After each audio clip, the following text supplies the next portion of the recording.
Welcome, everyone. Good morning, good afternoon, or good evening, wherever you are in the world. We're really happy to have you here with us today. Um, Thank you for joining. So just to kind of set the scene, today we are having GFI's quarterly Building Your Alt Protein Career webinar. My name is Asia Sheehab, and I'm an academic community specialist here at GFI. For those who have not joined these career-focused webinars before, welcome. The purpose of this quarterly call is to share resources to support anyone who is interested in exploring an alternative protein career path, and learn directly from alternative protein professionals who are working in the field and industry themselves.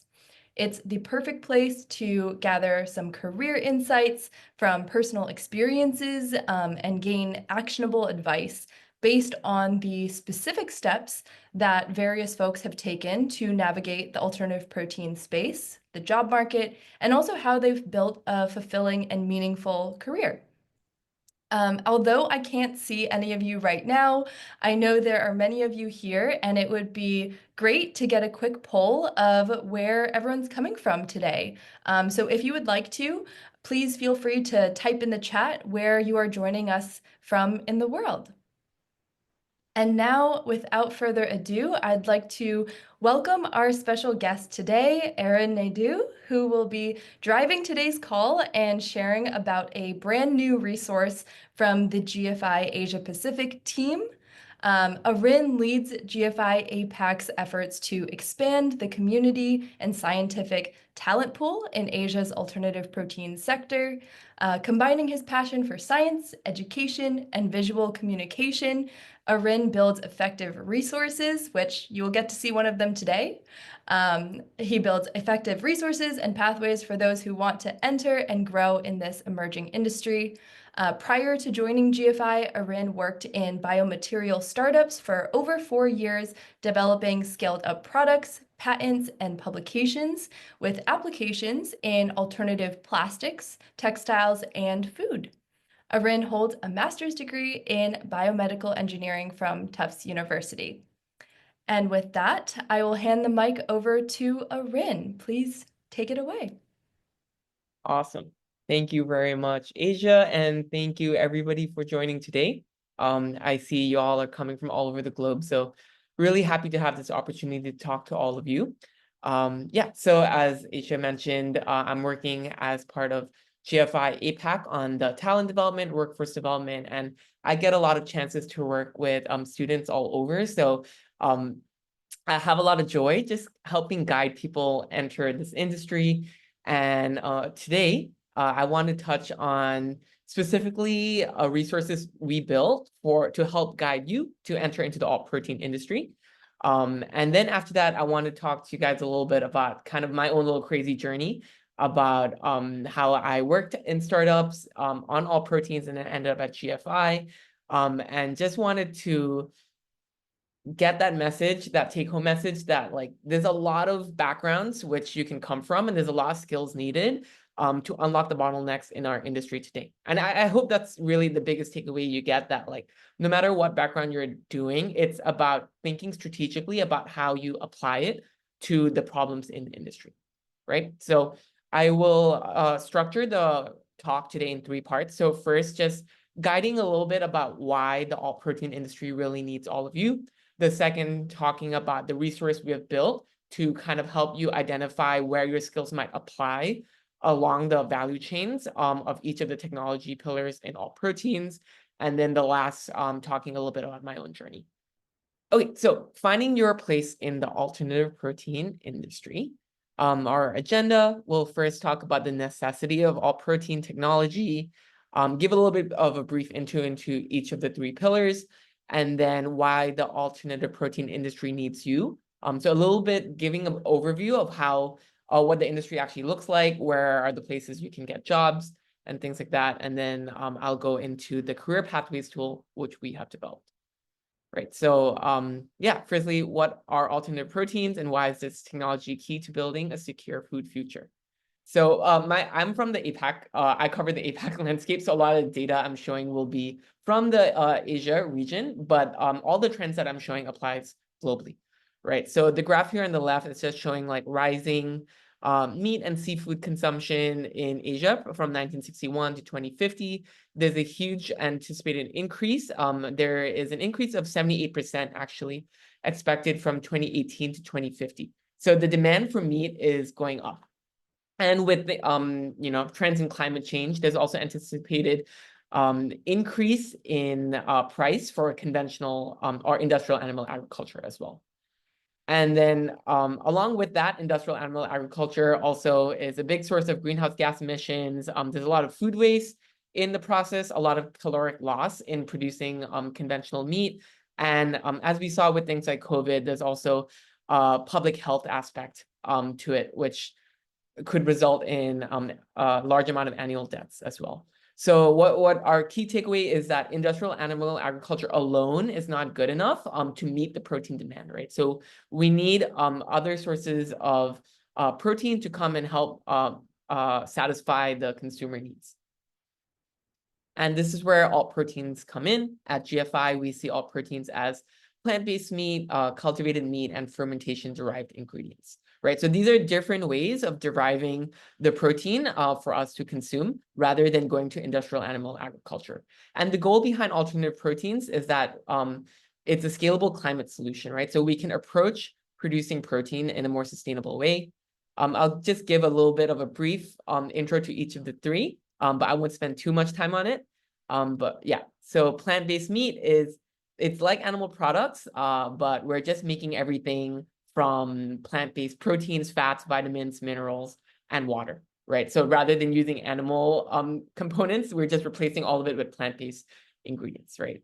So things like proteins, fats, flavors, colors, stabilizers, putting all of it together and texturizing it to recreate the meat-like texture, which we all know and love, right?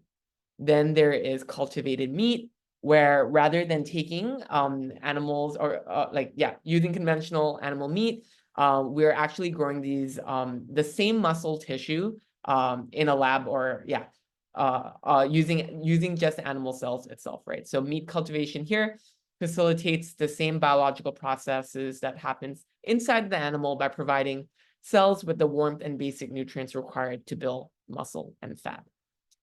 And I think a lot of you guys will probably know this already, but it involves drawing out some stem cells from the animal. So this can be done through animals which are already in the conventional animal meat process, or actually it can be done without harming the animal itself, but taking some of these stem cells out and giving them the right nutrients, the right conditions for it to grow into either fat, muscle, and fibroblasts.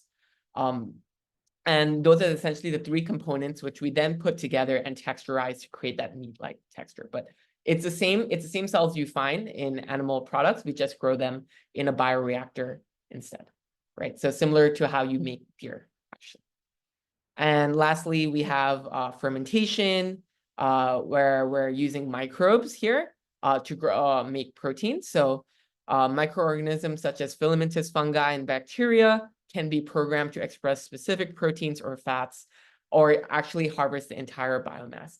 So in this case, we are actually looking at these microorganisms as ways to make protein. So either as little factories to produce protein, or for actually, if things like fungi will naturally, is very high in protein components, we actually grow them at a larger scale and then harvest that and have that as a protein product in itself. And yeah, I won't go into too much detail. You will actually be able to see this in the resource later, where you can dig deep and learn more about things like biomass fermentation, precision fermentation, but just wanted to give an overview about how these technologies work. And most importantly, the reason we're doing it is we want to reduce the environmental impacts as compared to conventional meat, right? So everything we do, we want to be lowering the amount of land use, water pollution, air pollution, greenhouse gas emissions. And it's really important to do this because if you look at the graph on the left here, at the bottom, agricultural and meat production contributes to a really large amount of the carbon emissions which we face globally. And even if energy, industry, transport, everything else were to decarbonize, if the food system is not decarbonized, then we won't be able to meet our climate goals, right? So how do you fit into all of this, right? And why does the all protein industry need people like you? So firstly, I just want to set the scene that we have a thriving all protein ecosystem globally, right? So whether it's multinational companies, startups, universities, research institutes, there's a lot of places for you to actually go and apply your skills and work on all protein projects. So here I'm just showcasing what's happening in Singapore. There is 49 startups, 15 of which are non-local, and startups exist across all three plant-based, for all three pillars: plant-based, fermentation, cultivated meat. We have global corporates, whether it's people developing ingredients, flavor houses, equipment suppliers, larger B2C food companies, all working on all protein products. And a lot of the universities, research institutes globally are working on all protein projects as well. And not just being able to work across different types of companies, you can also work across different scales. Right? So whether it's at the research level, at the pilot scale, at the demonstration scale, or at the commercial scale, there's a lot of different skills needed, and the skills required to do R&D versus the skills required to scale that R&D to pilot production, to show a proof of concepts, to get more investments, and the skills required to actually take that to commercial. It's all a different set of skills, a different type of engineering, a different type of R&D. So there's a lot of space and a lot of room for growth as well. You could start maybe specializing on R&D at the fundamental scale, but as you grow in your career, you can also shift and apply a little bit more to scaling up as well. So the big takeaway here is that there's a lot of room and a lot of diversity of problems you can work on. And not even outside of just industry applications, working in R&D labs, there's a lot as well, right? There's a lot of different topics, things like nutrition, automation, bioreactor scaling, characterization of raw materials are all, big questions, which a lot of the leading universities are working on right now. And a study done by GFI actually shows that R&D and engineering talent is some of the biggest bottlenecks we face today, right? So a lot of companies are finding that there's a difficulty in hiring talent, and that difficulty is moderate to severe. And a lot of this is in the research and development and manufacturing aspects. So there's a lot of room for you to come in and contribute to the field. And here I really want to stress is that there's no conventional way of entering all proteins. And we'll highlight this even more when we get to the career resource, which I'll talk about very soon. But you could be graduating from a degree in chemical engineering, biomedical engineering, food science and technology, meat science, biochemistry, microbiology, biotechnology, mechanical engineering, material science, computer science. And you will very likely be able to apply the skills from what you learned to one of the three pillars of all proteins at the very least, right? And actually, in most cases, I think a background in some of these skill sets, in a background in any of these degrees would apply to, if not all three, at least two of the pillars. And it really goes to show that it's such a novel industry that it's not just typical food science, right? So like if you're working in cultivated meat, then you would need a lot of like cell biology to actually develop the cell lines, and you would also need a lot of like mechanical engineering or industrial engineering to scale up, and then you will need your food science skills to develop the final product, right? So don't stress too much about the degree you're in right now. There's a lot of space for you in the industry. And the different routes you can take, depending on the diploma degree you get, you could go down the academic route where you do your bachelor's, master's, doctorate, postdoctorate, doing research topics on all proteins, which again could kind of sit within one of these degree majors. It really depends on what research projects and topics your professors are working on. And then at any point here, you can kind of enter the industry as well, right? So if you're joining at a bachelor's level, it'd normally be at a technician or associate level. And then as you get to your master's, doctorate, and postdoctorate, you'll get into the scientist level and then management level. So these are what your job titles might end up with, right? So like associate 1, associate 2, associate 3, scientist 1, scientist 2, scientist 3. This might be like the job types you would see on LinkedIn. And then lastly, you could always go down the entrepreneurial route. I think this is a really great space to go into entrepreneurship. And you can really do this at any point. And you just got to find the right team, get the right people together to develop the ideas, get that proof of concept, get your IP, and then create your MVP product, and yeah, take it from there. Yeah, so I hope the takeaway up until this point is that there's a lot of different ways of getting in to the industry. And there's a lot of different skill sets you need, right? So to be able to match that a little bit better, we develop what we're calling the alternative protein career pathways to help people who are new to the alt protein industry to understand the entire value chain. So how each of these products are made start to finish, and the skills which are required in each of the process, and what are some of the different types of jobs which are associated with that, right? So I'm not going to be able to sit and talk through the entire value chain with you, but I hope in the next 10 to 15 minutes, I can walk you through how to use this resource. Yeah. So I will switch the screen I'm sharing and then take you to here. So this is the Alternative Protein Career Pathways website. We'll be sharing the website with you later at the end of the call. And actually the site will end up going live later tomorrow on APAC time. So you all will actually get the link first and get early access. But yeah. The tool is meant to be a comprehensive guide designed for university students, recent grads, career switchers interested in entering the alternative protein field. And the tool provides detailed insights into the skills required, job types, and various alt protein production platforms, right? So this is the homepage here. You'll notice you'll be able to click on the plant-based cultivated meat fermentation page to explore a little bit more. But I'll just scroll you through first. If you need a refresher before you go into one of the pages, you can also just look at the 3 production pillars here to get a brief description as well, right? And then just to understand a little bit about the impact or why you might be want to enter this field, here we talk about from a sustainability standpoint, what the impact you can make in here is.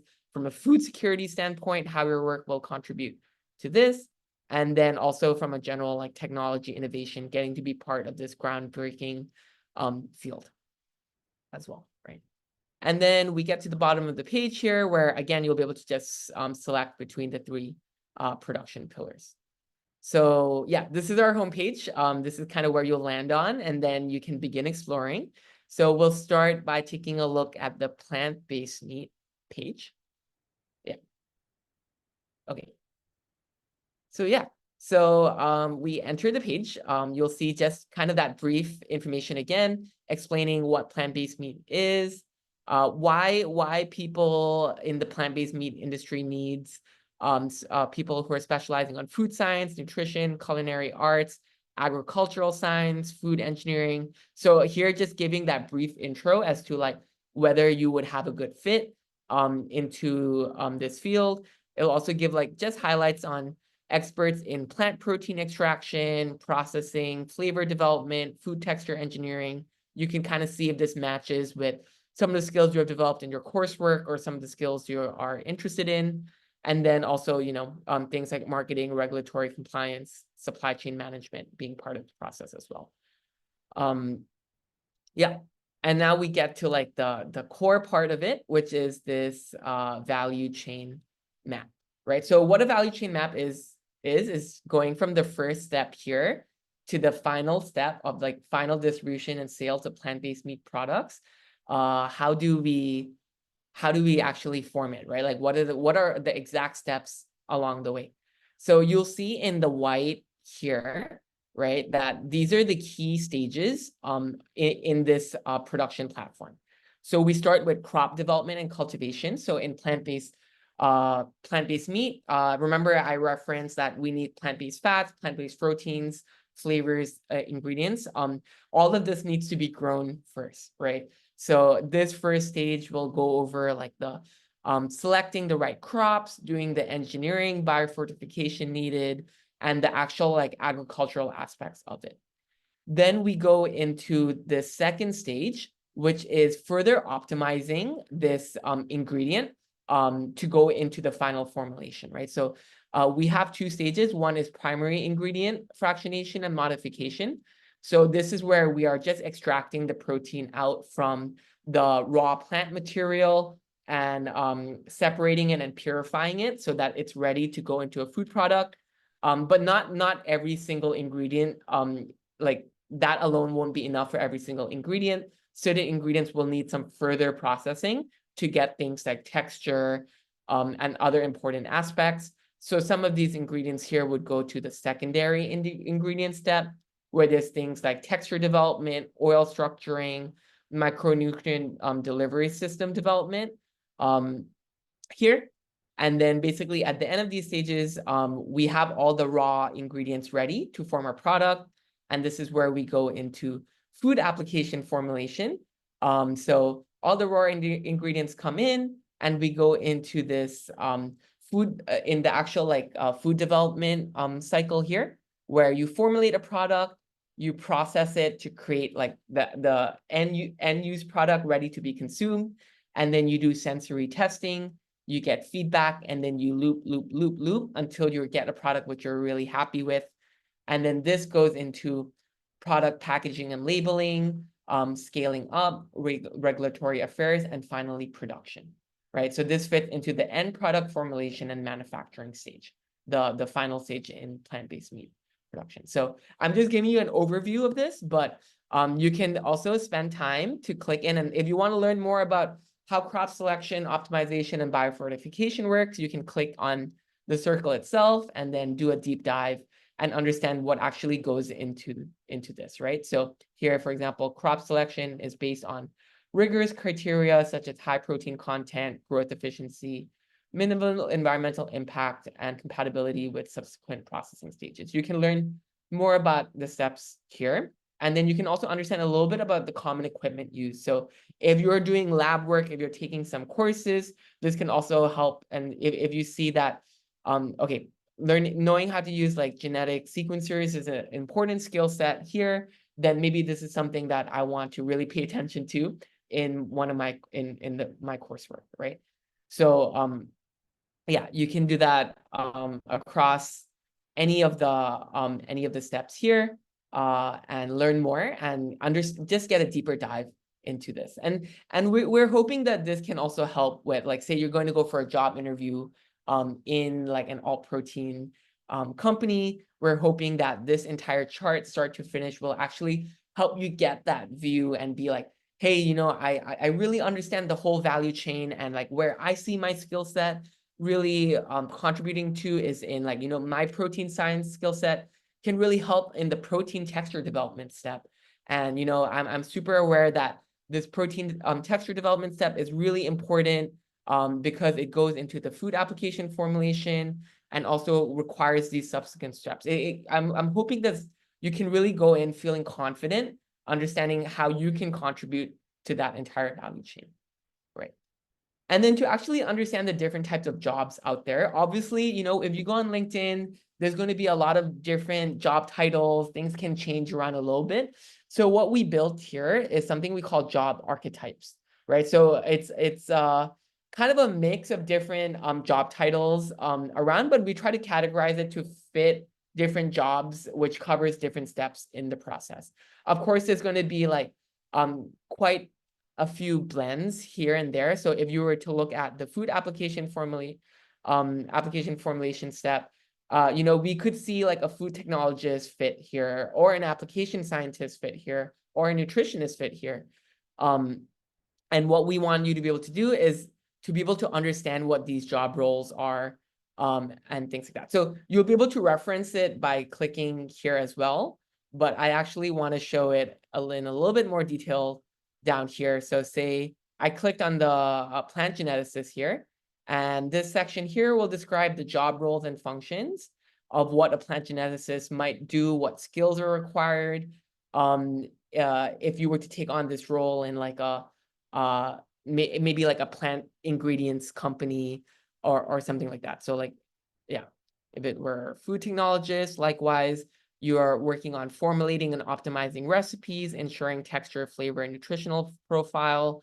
Yeah, things like that. And we also gave it like a general sense of like what majors we feel like could be a good fit. Of course, never feel like it's just limited to this. This is just like a guidance, right? Like if you're majoring in food science and technology, material science, or like chemical engineering, chances are a lot of the things you're learning in this in these majors, there's going to be areas which apply directly to this job role in like a plant-based meat company, right? And I know like some of it might not be like super clear, like material science. Like my background's in material science, and I've worked on all protein products my entire career, right? So there's a lot of like material processing involved and things like that. So it's not just like flavoring itself, but understanding like how polymers work, how proteins work. So this is where things like chemical engineering and material science can really apply as well. And we're hoping that the descriptions here can help and you understand this a little bit better. And if you're coming from an adjacent industry, we also gave like some recommendations of like different adjacent industries which might apply well to this job function. Here we also just generally put some technical skills which might be good. So for this role. So just maybe some things you can get a sense of like, if I can do this, I would probably, yeah, be like a good fit. Yeah.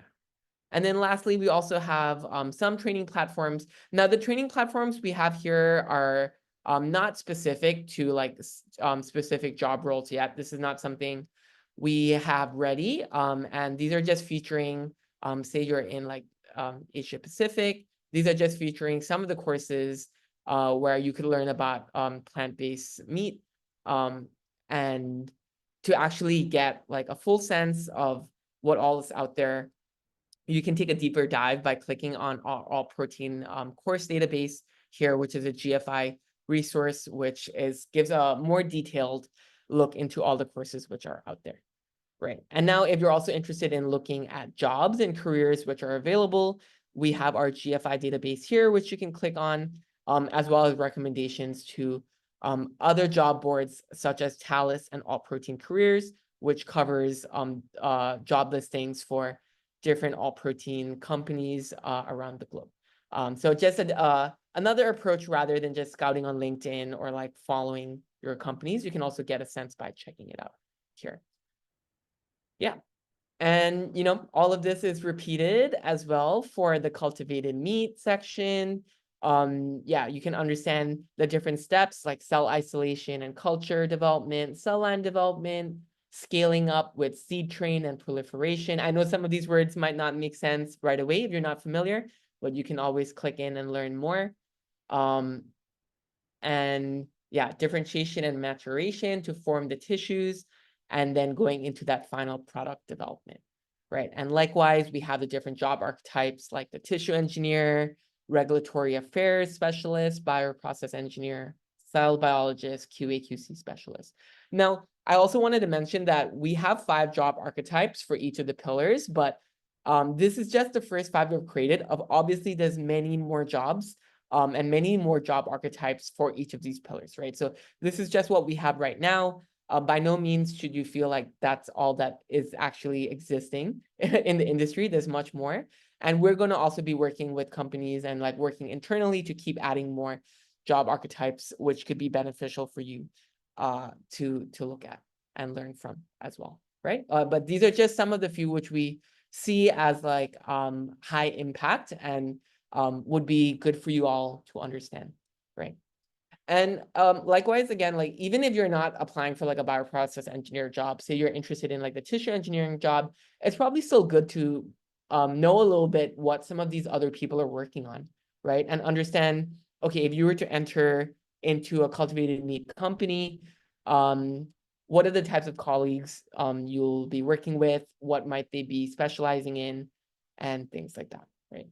So likewise here, different types of majors associated, different technical skills, training platforms, and similar resources around the course database and the different career options.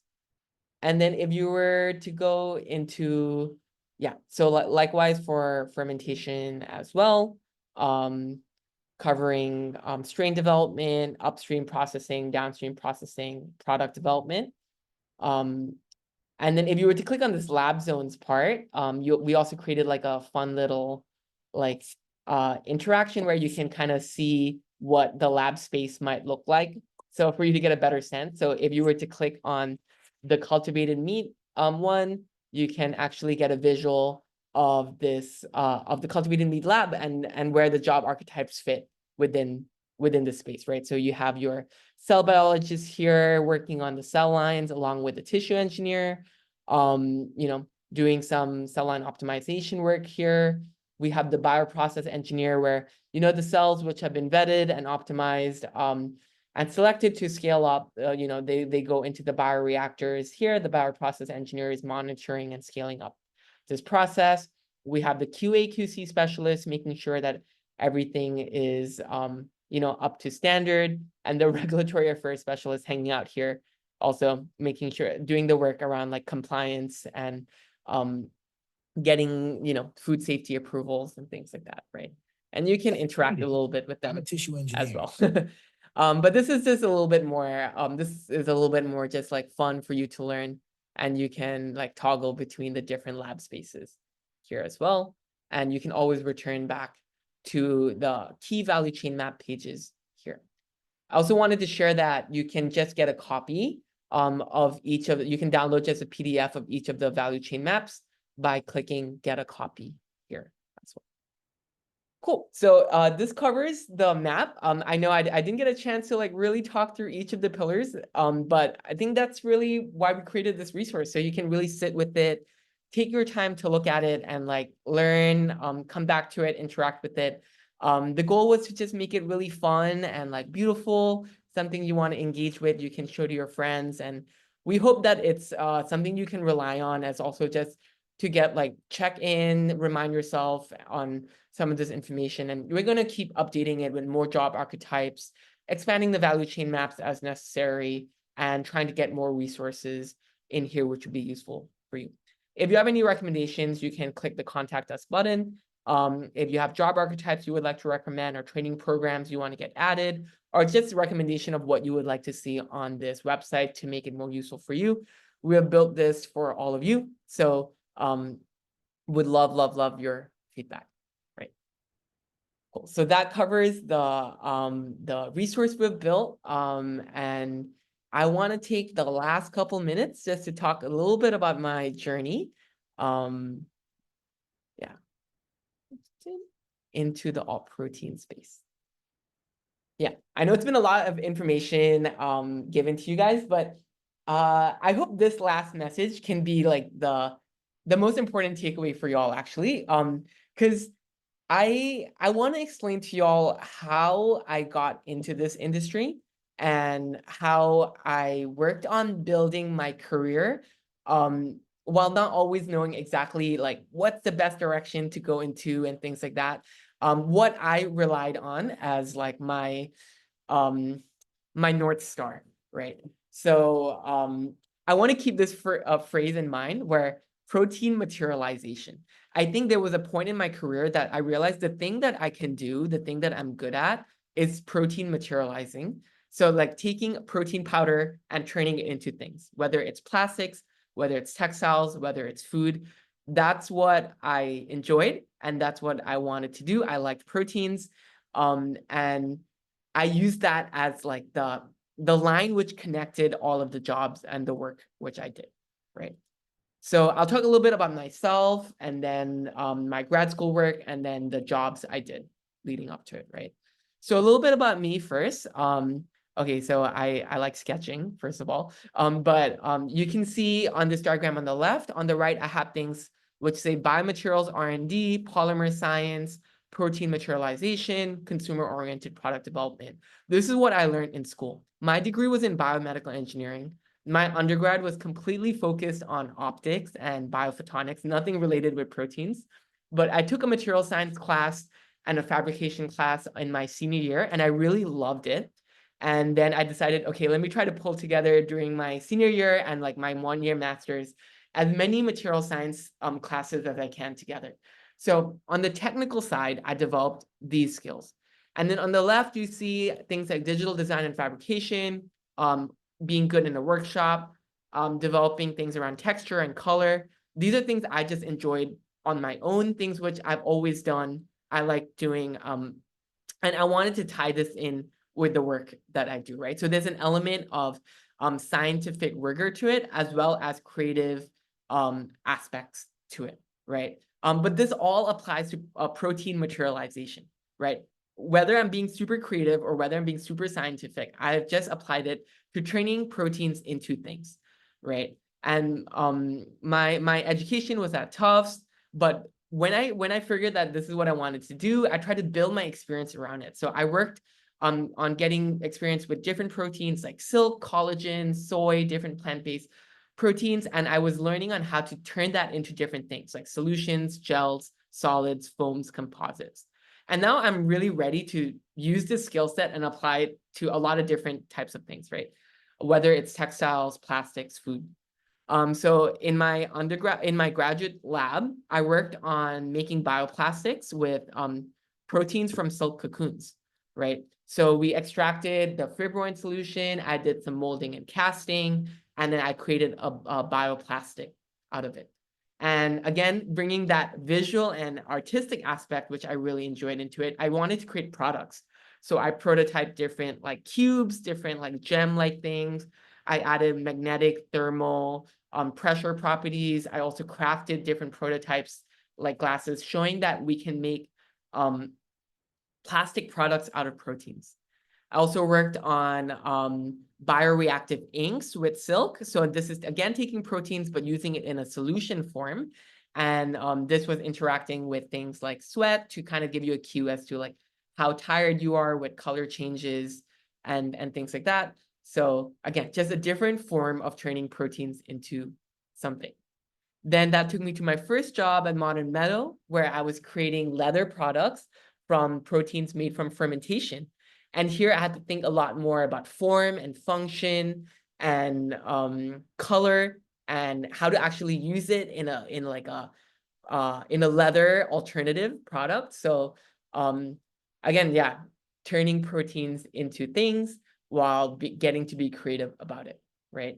And here was where I really got to build off from just doing R&D work. The reason I really wanted to go in industry was in this job, I really got to start thinking about scale. So that was the progression I referred to earlier, right? You might start in the lab, but as you progress in your career, getting to actually take that and thinking about how to make a commercially viable product was a really important skill set I took from this first job, right? I was creating prototypes, developing products, but everything needed to be able to produce to meet like a consumer need, right? Not just to like showcase and photograph really nicely for like a publication, which is also really important. But yeah, this was a whole other skill set which I took from this first job, but again, still sticking to just turning proteins into things, right? I went from plastics to textiles, but still that same fundamental. Then this took me into my second job at a company called Spiber in Japan, where again, it was proteins made from fermentation with a lot of different applications in textiles and leather and things like that. But I worked specifically on food, where I can't go into too much detail about this, but where we were making food ingredients from different protein products, right? So different proteins made from fermentation. Again, very similar thing, but still just taking those protein materials and turning it into different products. And outside of that, I also did a lot of creative work for like museums and exhibits and stuff. And all of this is kind of what brought me to GFI, where I'm enabling other people to take proteins and turn it into different things. But I've applied all of the, R&D work I learned in my first job, all of the scaling up work I learned in my second job. And then during my time in my last company at Spiber, I really learned a lot on developing actually IP, intellectual property, around like core technologies to scale. So that was a whole other skill set. But again, still doing the same thing, just expanding what I'm now able to do with it, right? And I've gained an experience on plastics, on textiles, on food, right? And all of this, I feel like really prepared me for my role at GFI, where I can think about like career progressions, I can think about talent, workforce development, but all still around the idea of turning, yeah, on turning proteins into things, right? So protein materialization. This is the word which I always come back to. Whether I'm working in like I don't know what I'll do next, but I'm pretty sure it'll be like just developing more cool materials and trying to create like a more sustainable world with it, right? Yeah. Cool. I think I've been a little bit over time, but I hope all of this has been helpful for everybody here. And yeah, I'm very happy to take questions. There is so much love for everything that you shared in the chat. I know you probably weren't able to look at it since you were focused on presenting, but just wanted to highlight that a lot of people have found everything that you're sharing about the tool, about your background, really, really insightful to their own career journey. So thank you for taking the time to walk us through this brand new resource that I'm sure everyone will be excited to look deeper into and play around with later on after this call. But thank you for this live first demo. And we did get quite a few questions in our Q&A. I tried to begin answering some of the ones that I thought were a bit easier to just type out a response to. But I'm trying to think if there's a good way to. I see some upvotes for this first one at the top, at least on my screen, about somebody with a undergraduate background in computer science. And I am happy to link to this, but we do have a solutions database, which is essentially GFI's subject matter experts are really up to date on the alternative protein research as it stands and are identifying the gaps and white spaces where we need more research to be happening. So that solutions database is on GFI's website. And I think that can be a really great first place for you to look to find those problem statements or those things that need to be researched more. I think that's what you're looking for, but I will go ahead and link to that solutions database in one moment. And then, yeah, Arin, if you see any other questions you want to answer, please feel free. Yeah, maybe I'll just touch a little bit on the computer science question as well. So automation is really key for each pillar, right? I'll just touch a little bit like on plant-based meat in terms of formulation. There's a lot of like different automation or ideating or prototyping, which if we can generate like different sorts of formulation using your skills in computer science, that could be really great, as well as also anything along each pillar which involves process parameters on a machine, automation and prototyping and like predictions around there is also like a key concept. So this is something you'll see in the solutions database, but yeah, process parameters for machines is where you will find computer science applying across all three pillars. Yeah, cool. And then I'll jump to the next question, which is, are there career paths, culinary, food service, hospitality professionals? Yeah, this is really great and a great question. And this is something I didn't put in the career pathways quite yet because I was focusing on like a lot on the product development side of it. So there is the culinary aspect which fits into the product development. So like the post-processing skill sets of developing a product, or the sensory science also, actually could involve a lot of like chefs, a lot of like people with cooking experience. But in terms of culinary, food service, and hospitality professionals, is also identifying what type of products speaks to the consumer. So if you look at the end of these value chains, there's always a part on like like labeling, product packaging, as well as delivery systems and like sales. So I would feel that culinary, food services, hospitality is a really important part. And people normally like miss that. It fits a little bit more towards the tail end of each of the value chains. I hope that answers that question. I'll jump to our next question, which is, in my experience, networking is the best tool to get involved in the field of study. Super, super, super agreed. What advice would you give to those of us not in California or Massachusetts, whether science is happening, to start networking in alt protein fields? I'm currently in Texas. If you have Texas specific recommendations, maybe Asia might have a little bit more on like US based things, but I'll just share that I every job I've gotten has been through a networking thing. I've never gotten a job from like cold applying. Not saying that that doesn't work, but I really think networking is great. And even if it's not for a job, just to get like foresight as to whether this career path is good for you, I cannot recommend this enough. I like to have like a mentor who's like 5 years older than me and one who's also like 10 or 15 years older than me. And both of these mentors will have really different perspectives. And like, yeah, I think I did a lot of so when I was living in Japan too, I did not have as because I was a little bit more further out. I didn't have as much access to this as well. So I reached out on LinkedIn a lot. I attended like different GFI events, but actually just messaging people on LinkedIn really worked for me. And also asking people within your network to recommend you. So like if there's like a professor in a lab in like say California, but you have who might be connected with one of your professors or somebody in Texas, then maybe they can help make that connection and you can get that call set up. And that goes a really, really long way. But I cannot recommend this enough. Learn from experts makes a big difference. Yeah, I think you highlighted a lot of key points that came to mind for me.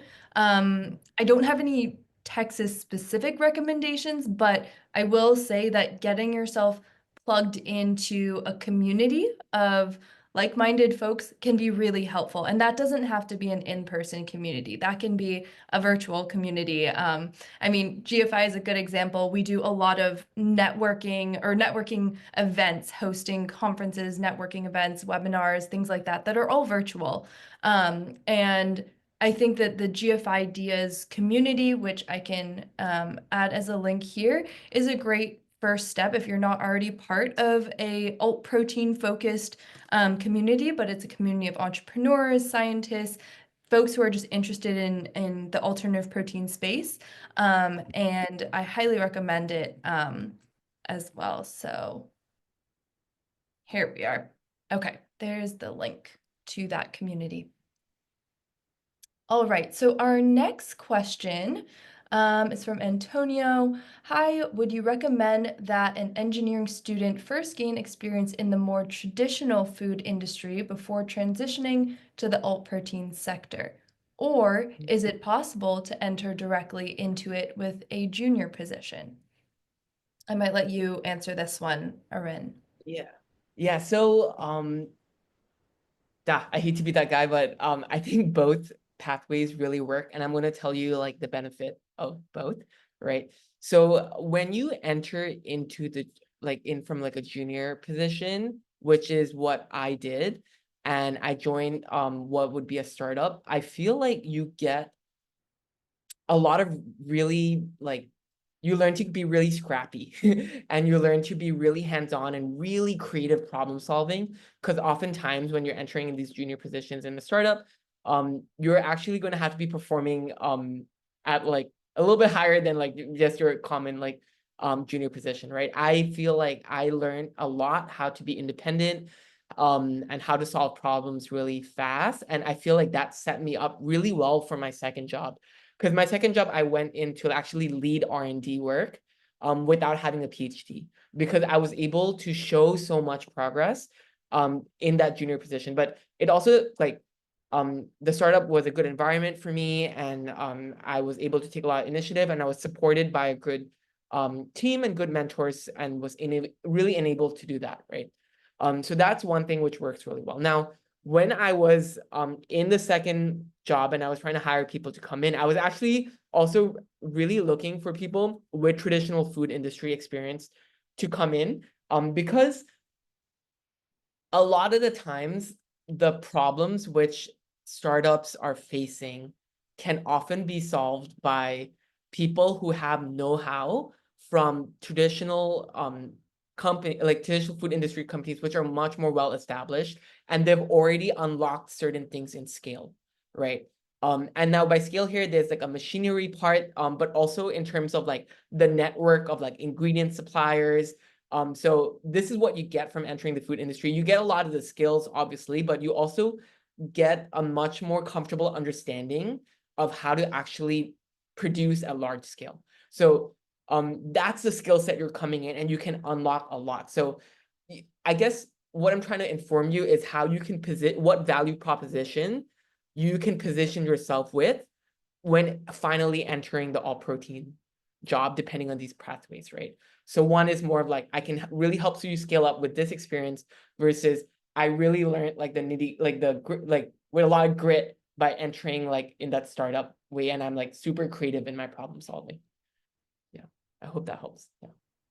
All right, we have another question from Manpreet, who has a master's in biotech management and entrepreneurship and is really interested in identifying market opportunities and driving innovation by developing strategic partnerships, raising funds, and acting as a bridge between academia and industry to boost commercial growth in the alt protein industry. And they come with experience in business development and worked as a research assistant. So hence a culmination of business and science.